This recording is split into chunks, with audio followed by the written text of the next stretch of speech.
नगरीय प्रशासन मंत्री जयवर्धन सिंह का बयान सामने आया है। बीच कार्यक्रम से महापौर आलोक शर्मा के जाने के मामले को लेकर उन्होंने बयान दिया है। महापौर क्यों उठकर गए समझ नहीं आया। उन्होंने कहा महापौर से अनुमति के बाद की क्षेत्रीय विधायक को मौका दिया।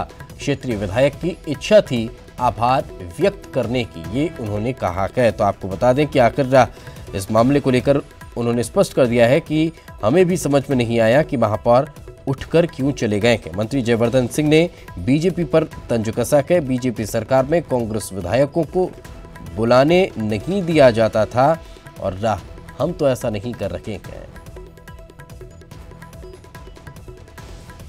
साथ ही उन्होंने ये भी कहा कि ना तो बुलाया जाता था, ना बोलने दिया जाता था और वे यहां से उठकर क्यों चले गए यह भी समझ नहीं आया।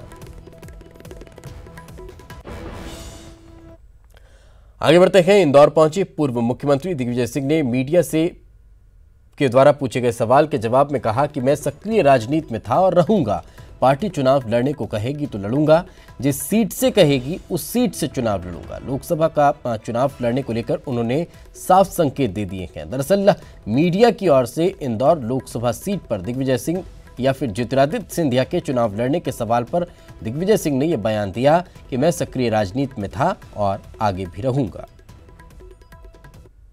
राजनीति में हूं और जहां से चुनाव लड़ने के लिए पार्टी कहेगी मैं चुनाव लड़ूंगा और नहीं कहेगी तो नहीं लड़ूंगा। तो ये लगता है इस बार की जो सीट है ये लोकसभा की जो 8 बार से सांसद हैं सुनीता जी, इसको लेकर अच्छी टक्कर है, अच्छा प्रत्याशी जो है वो संभव है 5 ऐसा अभी 2009 में हमारे उम्मीदवार सत्यनारायण पटेल केवल 10,000 वोट से हारे थे।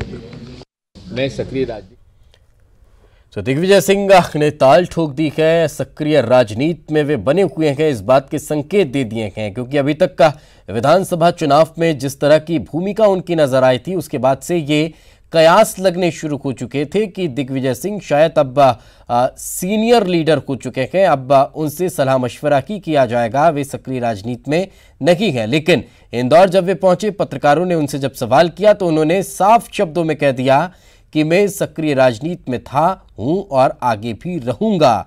पार्टी अगर कहेगी तो चुनाव भी लड़ूंगा, जिस सीट से कहेगी उस सीट से लड़ूंगा। इस तरह के कोई संकेत नहीं है कि वे राजनीति से अब ऊपर उठ चुके हैं और प्रतिनिधि मंडल में चले गए हैं, संरक्षण मंडल में चले गए हैं। ऐसा कुछ भी नहीं है, वे सक्रिय राजनीति में हैं और रहेंगे। चलिए आगे बढ़ते हैं। आज डॉक्टरों की टीम बताएगी सीनियर आईपीएस अफसर और एडीजी राजेंद्र कुमार मिश्रा के पिता जिंदा हैं या फिर उनकी मृत्यु हो चुकी है। राज्य मानवाधिकार आयोग के निर्देश पर डॉक्टरों की टीम बनाई गई है जो आज एडीजी के घर जा सकती है।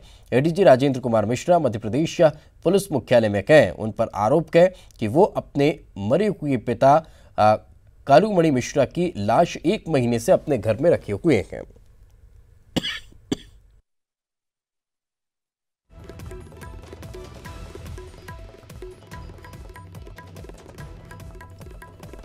तो आपको बता दें, कालूमणि मिश्रा को 13 जनवरी को शहर के एक निजी अस्पताल में भर्ती कराया गया था। 14 फरवरी को डॉक्टरों ने उन्हें मृत घोषित कर डेथ सर्टिफिकेट भी जारी कर दिया था। एडीजी मिश्रा ने अपने पिता की मौत की सूचना पीएचक्यू को दी थी, लेकिन अंतिम यात्रा शुरू होने से पहले परिवार ने कहा कि कालूमणि मिश्रा की नब्ज चल रही है और वो जिंदा है।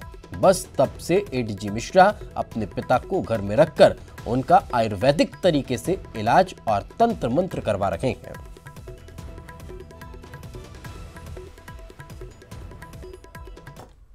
गरियाबंद जेल में बंद एक आदिवासी की संदिग्ध मौत पर समाज ने हंगामा खड़ा कर दिया। रसेला निवासी मृतक लीलाधर मरकाम को कुछ दिन पहले ही छुरा पुलिस और वन विभाग की टीम ने हिरण के सींगों की तस्करी के मामले में गिरफ्तार किया था, मगर शुक्रवार को उसकी अचानक मौत हो गई। मामले की जानकारी लगते ही आदिवासी समाज ने जिला प्रशासन के खिलाफ मोर्चा खोल दिया।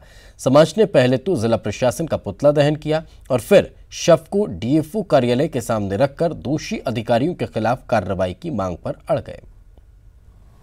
ये मामला ग्राम रसेला लीलाराम की मामला है जो फर्जी हिरण सिंह के केस में फंसाया गया है वन विभाग द्वारा, जो आज की तारीख में मृत बताया गया है, जिसे जेल विभाग में किसी प्रकार की हमें संदेह है कि कहीं न कहीं के साथ जातीय प्रताड़ना हुई है और आज की तारीख